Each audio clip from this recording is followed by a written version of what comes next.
All right, I played Vendetta for maybe 10 hours, like 20 to 30 games, all viewer games on stream, by the way, so I could bypass the long DPS queues and I didn't have to fight people on clicking the hero faster. And honestly, I'm not impressed. The short version of my thoughts is that I think she's a B tier hero at best, maybe C tier at her current state. She feels clunky to play. There's just something about the animation and the way that she feels, and it just doesn't scratch that itch for me. Her ultimate, which, while very strong, if it hits, is overrated by the broader community right now. I do think people are coming around though to understanding that it isn't as strong as it first appeared when he first learned what Sundering could do with the, you know, true damage, breaking overhealth, etc, etc. But yeah, that's just the short summary. But here, let me sit down here and elaborate on my thoughts a bit so I can articulate what I like and what I don't like, give them good constructive criticism and feedback, and what I feel needs to be adjusted to make her better, in my opinion. Just to clarify, I do think the lore, the concept, voice acting, art, and everything about the hero fantasy is top notch. I actually really loved the short cinematic and like what she's fighting for in the story and her whole backstory and her father in Talon and Blackwatch killing him or whatever. But as a playable hero in the PvP game, the first thing I want to talk about is the animation in the 3-swing cycle of her Palatine Fang. It's this third overhead swing that bothers me the most. Right now, if you jump when you go for that third swing, you will always get this forced forward lunge. And I actually dislike it so much. I understand there are, like, you know, benefits to having a forward lunge. You can save yourself from getting booped or getting that extra range to reach a target. I can't describe to you how much I hate how it feels. My suggestion for this would be to maybe force it on like the crouch button. So if I want that extra range, I will like 1, 2, 3, and if the game checks and I'm holding crouch while I swing, it will give me the lunge. But if not, I want to freely be able to stand, or I want to freely be able to jump, get an overhead swing without the forward lunge. It just feels like it messes me up more than it helps me right now. I think it could go a long way to make it feel better, especially in first person, where like this melee hero feels kind of strange to play. Now, I did kind of force third person in the practice range, and it actually felt a lot better, but we'll hopefully have that in Stadium soon enough. Another idea I thought of to help smooth out that animation is to maybe cut out the delay entirely on the third swing for less damage, because as it stands, it's like 1, 2, and then just like a slight delay before the overhead slash comes out, and it does a lot more damage. But maybe make it so that if I decide to hold the primary foot button down, it will do the same swing cadence right now, the delayed hit before the overhead as normal, and that'll like charge up, you know, that 130 damage ability crit. But if I just rapidly press, I want to just be able to go. I hate the third one, but like for much less damage, maybe half the damage. So that's the trade-off. You can choose to go for the fast swing to finish people off, or you know, charge it up for that big burst. And if you do opt for the 1, 2, 3 really fast, you can start up the next 1, 2, 3 a lot quicker too, and you get the benefit of building your onslaught passive up a little bit quicker. But again, I'm no hero designer or an animator. I'm not sure how practical or good that would be when you actually put it into play. This is just sounds good in my head in theory, and maybe they even did experiment with this idea in the back end before settling on her current design. But I'm gonna bring the question onto you guys in the comments here.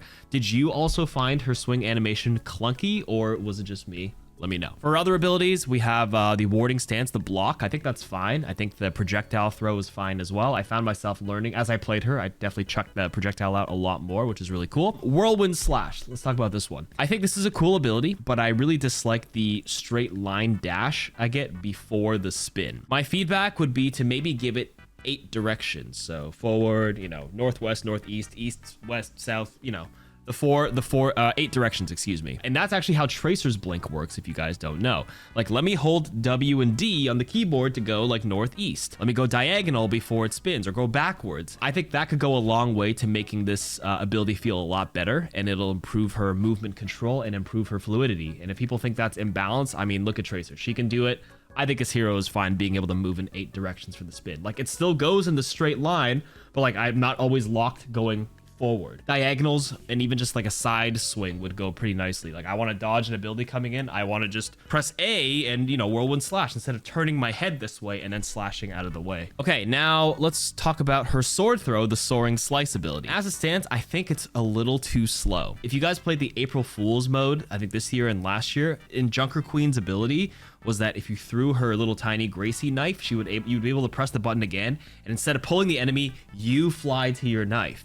And that one felt good. Queen felt really fun in that mode. For Vendetta, it just feels slow and clunky. Again, this could be a deliberate choice to balance her and, you know, keep the fantasy of, look, it's a giant, heavy greatsword. Of course, it's going to be slow to throw a ginormous sword compared to like a tiny knife. But like, who cares about that? This is like hero balance, right? Why is Lucio allowed to sound barrier in the sky, but Ryan is not allowed to earth shatter when, you know, Sigma's fluxing both of them, right? Fantasy kind of goes out the window to make sense there.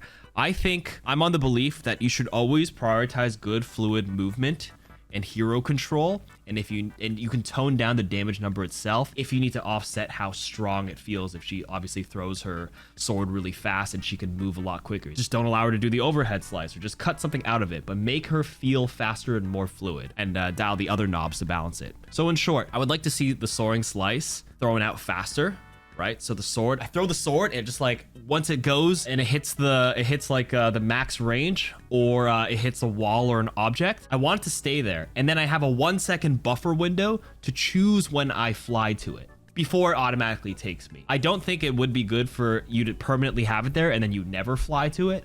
But I do think like a smaller, a little bit of a buffer window for me to kind of opt in and have the agency to choose when to fly to it or glide to it would be nice. Obviously, if I'm falling off the map, I'm spamming my sword quickly and like flying to it so I don't fall off the map. But, you know, in the middle of a team fight, I want to throw it here and then wait a second and then just kind of juke them out before going to it and then switching directions and whatnot, right? I think that could go a long way. And then obviously you get that free giant overhead again after Soaring Slice. Same feedback with the overhead as I had earlier, with, you know, charging it up or maybe pressing crouch to, you know, reduce the lunge and whatnot. Or you can even just cut the whole overhead thing out and she could just have like her fast swing or something. Or like after you grab your sword, your next one gives you 2 extra stacks of your passive, something like that. Right now, it feels just so strange to do it and then just be like stuck in this little like one of these, you know what I mean? And then sometimes like I forget to press the button. So like the overhead, I'm just literally stuck in this animation and then my sword comes down and I don't even do the swing anyways. Anybody know what I'm talking about? Please. I need people to validate me on how I felt playing this hero. Last part of her kit, which was her ultimate, that sparked a lot of commentary around the community. It honestly sounded super loaded at the beginning, like the Sundering effect, where again, true damage bypasses the damage reduction. It breaks all the green overhealth, and then it even goes through bubbles, and does half the health of all the deployables plus the base damage. But when you think about it in the grand scheme of things, A, you need to charge it up, and B, this is kind of just like a weaker EMP. Breaking deployables, like EMP does that, and its EMP comes out instantly, and it breaks everything around you in an AoE. This Sundering thing requires charge time, and it requires people to be perfectly aligned. I found myself after day 1, like once people kind of knew it, people were not standing in a straight line conveniently for me. I was getting 1 person at most with it, 1 or 2. Another good comparison for the damage aspect of the Sundering Blade, I know it one-shots, but like let's take Cassidy for example. When he high noons, he also one-shots with a similar charge time. It's high noon. After 3 seconds, if you're still standing there, you will die. For 3 seconds, if you're still standing here, you will die with a Sundering Blade. I think that's fine. And like Cassidy has whole map range. She has, you know, just that small vertical line.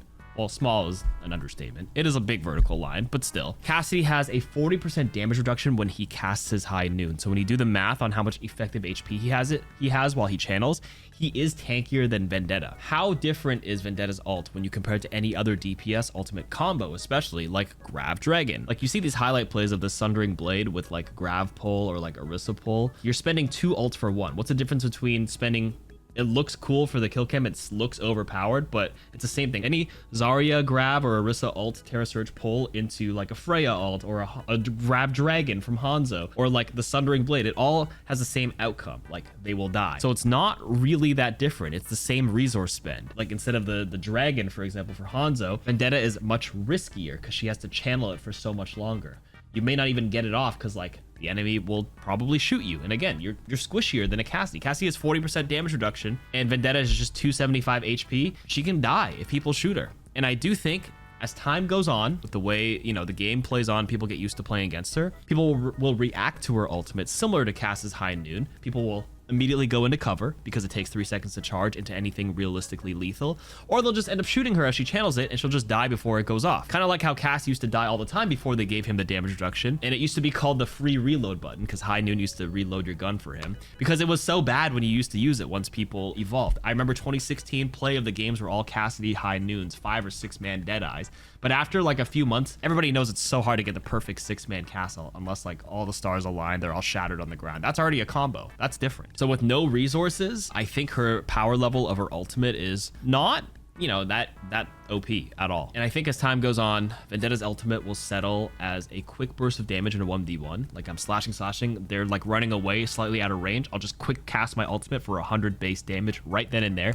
instantly kill someone. Or it could be used as a quick cast to instantly break over health or just destroy a deployable right away. For example, if a Junker Queen's initiating on my tank, I'm just gonna quick cast Sundering and remove 200 over health right off the rip on her. And that could be enough for my tank to turn the tides. Or if the Lucio beats our team and it starts engaging on us, I'm not gonna even sit there and charge my Sundering Blade. I'm just gonna quick cast, maybe hit 2 people, remove the over health, especially on the tank.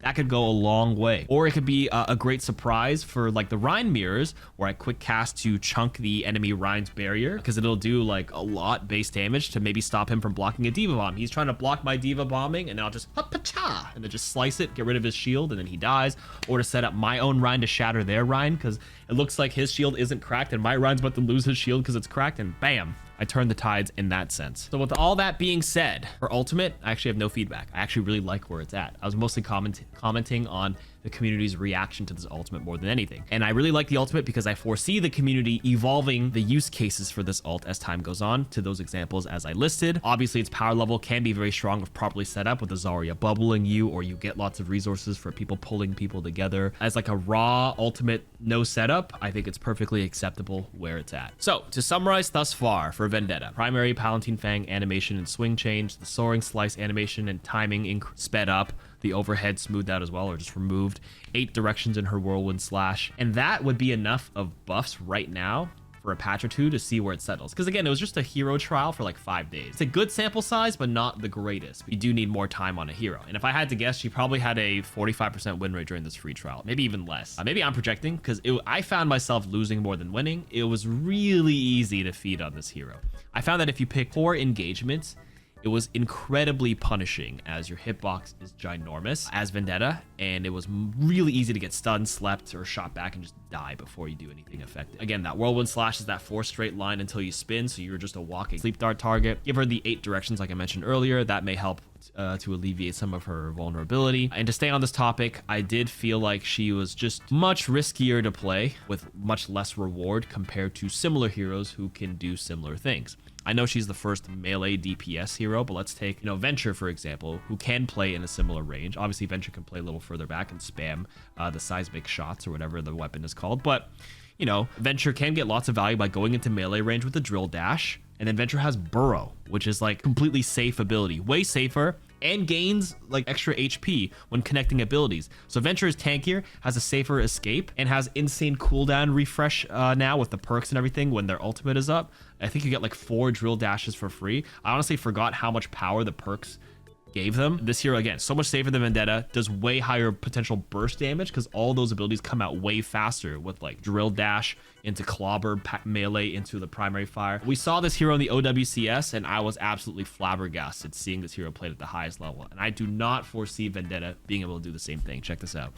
Oh my god. Does take down UV. The point flip does come in. A bit of follow-up damage, and this one's getting a little bit scary now. I mean, the cleanup potential is very real for T1 as TD. Guys, what? This hero is insane. So in summary, why play Vendetta when you can bubble and give resources to another hero that can do much more than her? So why play her? The answer is you don't play her right now at her current state. I do not see her becoming meta. She is really fun though, especially if they can smooth out the animation. So I guess the reason would be you play her because she's just simply fun. But you definitely don't want to play her right now because she's strong in the meta sense, or at least right now. Some say she's feast or famine, but it's more like feed or famine because all you're doing right now is feeding. I'm totally projecting, but I had like 1 good game after 2 or 3 bad games. 1 good game after 2 or 3 bad games. That's not conducive to climbing. And every game that I popped off in, those games I got a ton of resources. I got pocketed by a Zen Orb. Sometimes I had a Zarya bubbling me. I felt like if I just played any other hero that got as much resources or as much help as I did, I could have probably done even more. That's my thoughts on the hero so far. Leave more feedback for Vendetta in the comments as well. And yeah, let's have an open discussion.